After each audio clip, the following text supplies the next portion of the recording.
السلام علیکم، بسم اللہ الرحمن الرحیم، نحمد صلی اللہ رسول الکریم۔ سورہ ہود کے 8 مرکزی موضوعات میں سے ہمارا 7واں مرکزی موضوع احکامات ہے۔ اس کے 4 ضمنی موضوعات ہیں، جس میں سے دوسرا ہے توبہ و مغفرت۔ بہت ہی اہم موضوع ہے، جیسے پہلے توحید بہت اہم موضوع تھا، یہ بھی بہت ہی اہم موضوع ہے توبہ و مغفرت، کیونکہ انسان ہے، اس میں بشر ہے، بشر میں شر شامل ہے، یہ بہک جاتا ہے، بھول جاتا ہے، نسیان ہے، اس میں انسان میں نسیان ہے، تو وہ اس غلطی ہو جاتی ہے، حالات کے اندر کسی رو میں آ جاتا ہے، کسی وقت عقل کام نہیں کرتی، کوئی نہ کچھ، کوئی پریشر، کچھ ہو گئے، غلطیاں انسان سے ہو جاتی ہیں۔ تو یہاں پہ بڑی 3 نکات ہیں جی، آیت نمبر 3 میں سے صرف ایک آیت ہے، چھوٹی سی آیت ہے، اس کو دیکھنا، اس کو سمجھ رہا تو انشاءاللہ زندگی اور اس کے مطابق اصلاح کرنا ہے تو زندگی بدل سکتی ہے۔ بڑی چھوٹی سی آیت ہے جس میں کیا اللہ نے فرمایا ہے، پہلا نقطہ گزشتہ گناہوں کی مغفرت طلب اور آئندہ کے لیے توبہ کرو۔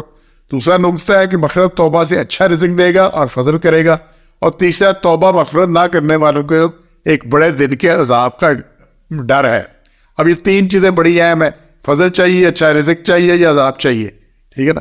اب اس میں سے جو ہے نا، یہ آیت دیکھیں، وَأَنِسْتَغْفِرُوا رَبَّكُمْ ثُمَّ تُوبُوا إِلَيْهِ، یہ کہ گناہ بخشاؤ، استغفروا، گناہ بخشاؤ اپنے، ربکم اپنے رب سے، پھر رجوع کرو، ثم توبوا، پھر رجوع کرو اس کی طرف، لائے یؤتکم، تو اس کو فائدہ پہنچائے گا تم کو، متاعًا حسنا، تم کو ایک اچھا فائدہ، الی اجل مسمى، ایک مقررہ وقت تک، اور یؤتی کل ذی فضل فضلہ، اور پھر اور فضل پہ فضل کرے گا، وَإِن تولوا، اور اگر تم پھر جاؤ، نہ کرو یہ استغفار اور توبہ، وَخَافُوا عَلَيْكُمْ عَذَابَ يَوْمٍ كَبِيرٍ، تو میں ڈرتا ہوں تم سے ایک عذاب یوم کبیر، ایک بڑے دن کے عذاب کا سے۔ تو یہ یوم کبیر، یہ اتنی سی بات آ رہی ہے۔ اب اس میں جو 2-3 چیزیں ہیں دیکھنے والی، وہ ہے پہلا لفظ آ رہا ہے استغفار۔ استغفار کا مغفرت اسی سے ہے، مغفر معاف کرنے والا، غفور، اسے تو اس کا تعلق پچھلے گناہوں سے ہے، خرابیوں سے ہے، کہ اللہ جو پیچھے ہوگی، یہ کمی، یہ کوتاہی، یہ خرابی، یہ حتیٰ کہ اگر بدن کفر میں تھا، شرک میں تھا، توبہ کر لے سب معاف ہے۔ اللہ کہتا ہے توبہ کر لے تو بندہ بچ جا، بندے کا پتر بچ جا، میں سارے معاف کر دوں گا، بالکل صاف کر دوں گا۔ ابھی ہم اس پہ بات کرتے ہیں۔ تو مغفرت کا تعلق پچھلے گناہوں سے ہے، اور توبہ کا تعلق آئندہ کے لیے ہے۔ تو توبہ کیا ہے؟ آئندہ، کہ میں آئندہ یہ نہیں کروں گا، آئندہ یہ نہیں کروں گا۔ توبہ کا تعلق آئندہ کے سے ہے۔ تو اس لیے تو یہاں پہ جب مغفرت کرو گے، پچھلے گناہوں سے معافی مانگو گے اور آئندہ کے لیے توبہ کرو گے، تو پھر کیا کرے گا؟ اللہ تمہیں ایک اچھا فائدہ دے گا ایک مقررہ وقت تک، اور تم پہ اس پہ فضل کرے گا۔ تو فضل کہتے ہیں اللہ نیک کام کرنے والوں کو بلند درجات دے گا، اور پھر ان کو ان کے فضل پر مزید فضل میں اضافہ کرے گا۔ تو یہاں پہ یہ بڑی کلیئر بات آ رہی ہے۔ تو گزشتہ گناہوں میں مغفرت طلب کرے اور آئندہ کے لیے توبہ کرے۔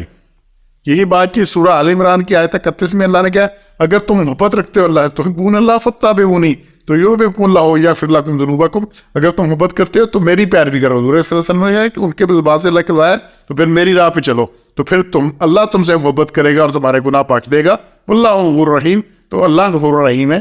تو اللہ کن کے لیے غفور رحیم ہے؟ جو حضور صلی اللہ علیہ وسلم کی راہ پہ چلیں گے، نقش قدم پہ چلیں گے، پوری طرح اتباع کریں گے۔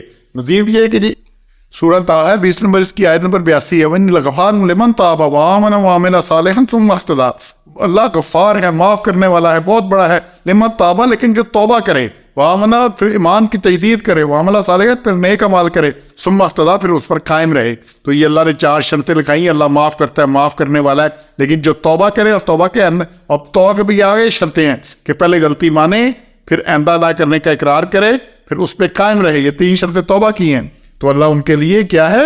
ان کو معاف کرنے والا ہے۔ پھر مزید یہ کہ جی سورہ فرقان 25 نمبر، اس کی آیت نمبر 70 میں دیکھیں جی، 70 کیا ہے؟